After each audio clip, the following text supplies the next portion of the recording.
new Transformers are here. Now, from the bottom of the sea come the monsters of the deep, the Target Master Seacons. Target Master Transformers, they've got the power to surprise. And when they join with their leader to form Piranacon, anyone can become the gun. Target Master Transformers. And here come the Sparkabots. And when they're fighting, man, you see sparks fly as the fire comes battle the Sparkabots. Each sold separately. Transformers, they've got the power to surprise.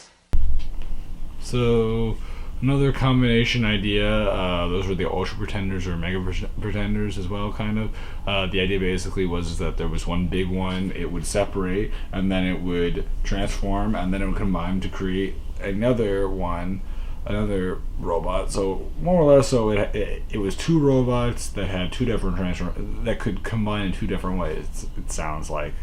And also could transform on their own or transform as a combination. So definitely a lot of playability. Definitely a figure that you that would have a lot to do. Something that you wouldn't just sit there for a moment and be like, okay, I've transformed it a number of times. I'm done. I can set it on my table. I can be like, yeah, I collected that. Cool. So there's a lot more. Very cool though. Now the Decepticons have Monster Pretenders. Monster Pretenders with rubbery skin. Beyond anything you've ever seen before. Transformer Monster Pretenders. And their robots form a Monster Transformer. Transformers. Okay, so that was the Nebulon figures for the Transformers Target Masters. Everyone was not Nebulon figures. That was the Target Master figures that basically had transforming Nebulons that could have combination weapons. Could also just in general transform into weapons, or just do different things. Obviously expanding upon things with the Target Masters and the Nebulons by making it so that they can become weapons or combine those and create a bigger weapon. So smart concept, simple concept, and a effective concept. So thumbs up to them. Who's more than they pretend to be? Mega Pretenders, Transformers, Mega Pretenders. Inside one, there's the other. Then they both transform and combine to form another. And beyond Mega, there's Ultra Pretenders. Beyond anything you've ever seen before. Transformer, Ultra Pretenders.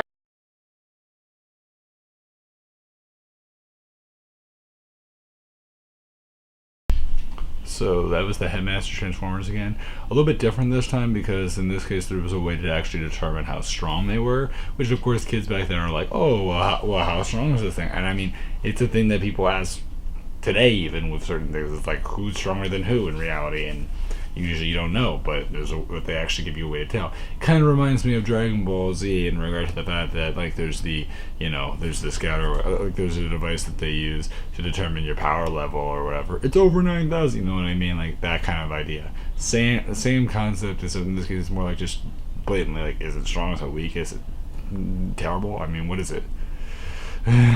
So definitely playing into the strength aspects. It's definitely something that kids were definitely curious about, because back then, I mean, you really didn't know like who's stronger than who, because most of those characters really never showed up in the show, and it definitely added a lot more so that people would understand, oh, so this character is strong if I have this headmaster, or this character is strong if I have this headmaster, and this character looks better with this headmaster versus this headmaster. And I believe there is some swappability with that, which definitely adds a lot of points. I didn't even think about that now with a lot of these Headmasters and Target Masters. I'm sure there's a ton of swappability, so pretty useful.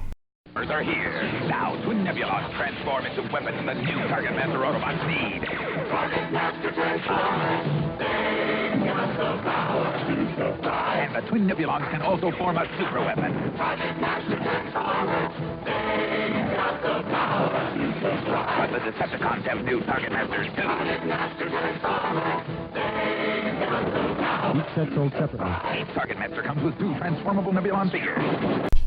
Okay, so that was the Action Masters. So definitely a lot more articulation there.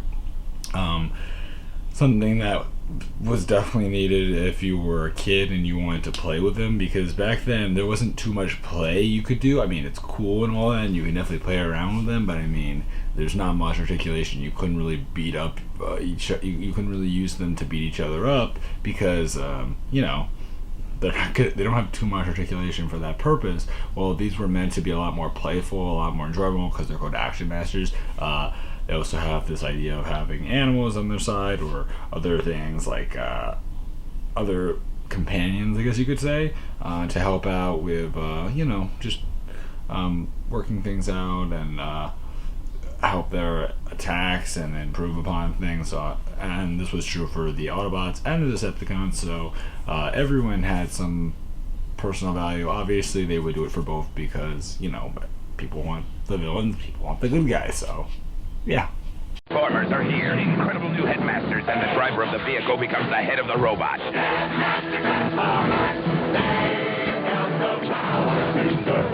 And when the head enters the robot's body, you get a readout of its power. And our new Decepticon headmasters will give us more brain power than ever. Transform, you monsters, and prepare to attack!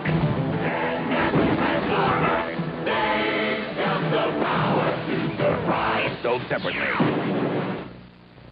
So something that they kind of already advertised, but they go into a little bit more detail, which is something that I kind of didn't talk about, which is good because this was a good opportunity to talk about it, was the idea that they also had vehicles as well that they could travel around in, which definitely expanded upon what you could do with these figures. They also featured some other things, such as like you could have like a whole entire armored like battle suit or something like that that could help out, or something that could just in general improve your odds in battle. And really cool as a whole, really cool. Nice design, simple stuff. Definitely works. So yeah. Who will join me? Who will give up the power to transform, to become stronger, faster, more alive? I will! Count me in! And so, Action Masters are born. Transformer Action Masters are incredibly detailed action figures. Action Masters! Action is alive! Action Masters! But the evil Decepticons steal the power and become Action Masters too. Led by Megatron and Starscream, they battle Optimus Prime, Jazz, and Bumblebee like you've never seen them battle before. Action Masters ride into battle in sleek transforming vehicles and fight alongside vicious transforming animals and battle droids. Transforming! Action Masters! Get in on the action. Action Masters! And again, a lot more emphasis on the vehicles, because that was the whole, because like articulation was big, and of course you could bash them around, but I mean having vehicles and stuff, I mean so many different figures can go into so many different vehicles, and having so many different vehicles and figures, there's a lot you can do, and it definitely adds a lot of play value. So very cool as a whole, like really cool. And personally I would say that's like pretty awesome as a whole. Not necessarily something that like collectors are going to be on top of, but I mean if you're into that stuff, it's still really cool. And I mean now it would be a collectible for sure. Back then it wouldn't necessarily be something you'd be collecting as much if you're just looking for something to have on a table. If you're looking to use it though, then I could see the reason why you'd want to have it for sure. But now definitely different situation. So anyway, let's keep going.